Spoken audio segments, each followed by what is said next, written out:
Hello friends, नमस्कार, जय जगन्नाथ। आउ गोटे ब्लॉग चैनल को आपण मन को ढेर सारा स्वागत। तो फ्रेंड्स आज देखि पारे केते सारा हमर बारियाडे सजना साग होइछि। तो एते सुंदर सुंदर कणिया साग देखि मो रहि पाइलेनी, मु सीधा पळेली भांगिया पई। एठी चिली तोळी माने धरिछि केते सारा सजना साग देखि पारथबे।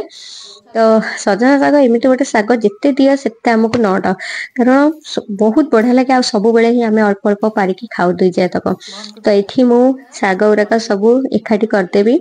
आउ किछि मु आम नाना घर को देदेवी। सब तो साग खाई हेनी कारण डेली आम खाऊचु। तो आज सजना सागर दुईटा रेसिपी शेयर करी। गोटे आज आपण मानक शेयर कर दूची, आ गोटे रेसिपी मु शॉर्ट रे आपण मानक साथे शेयर कर देबी।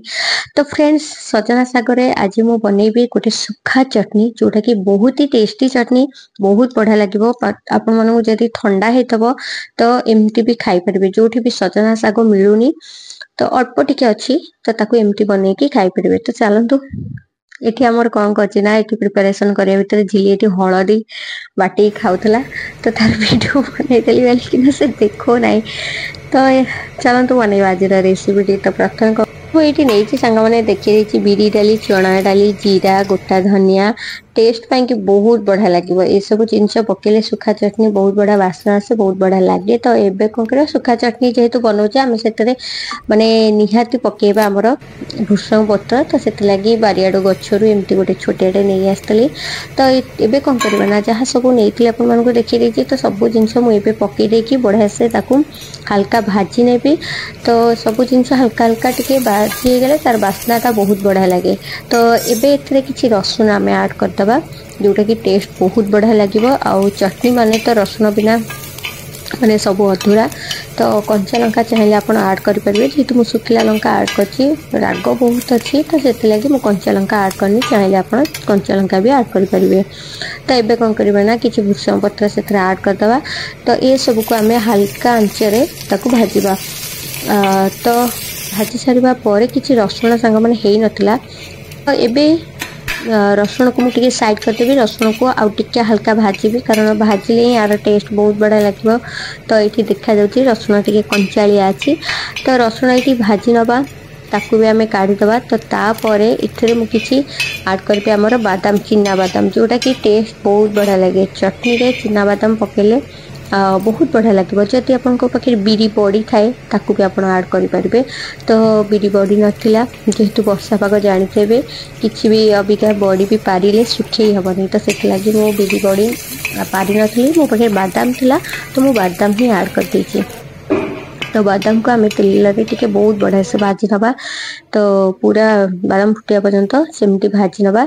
तो बादाम को भी भाजी दे सारा पर ताकू एबे मु गोटे से प्लेट रे काढ़ी नेबी। एबे रखिथबा सजना पत्र को भी भाजीबा। सजना पत्र को सांग माने आम टिके ध्यान दबा। तो जमा पोड़ानी, आ पूरा लो फ्लेम रे ताकू एपट सेपट करी भाजीबा, जेमती से पूरा माने झुंझुना टाइप होइथबो। पूरा माने हाथ रे ताकू एमती मकचिले भांगी जाउथो, चूना हो जाउथो, बस सही टाइप रे ही दरकार। तो ये देखिए आपको किसी समय बाद मुझे देखीदेली बहुत बढ़िया से भाजी जाइए। जदि सजना पत्र न था, प्राय तो सजना पत्र समस्त पाखे आवेलेबल न था, पाउडर एवं मिल जाऊँ भी ट्राए करेंगे। पाउडर को भी सेमती आप हल्का भाजी देवे।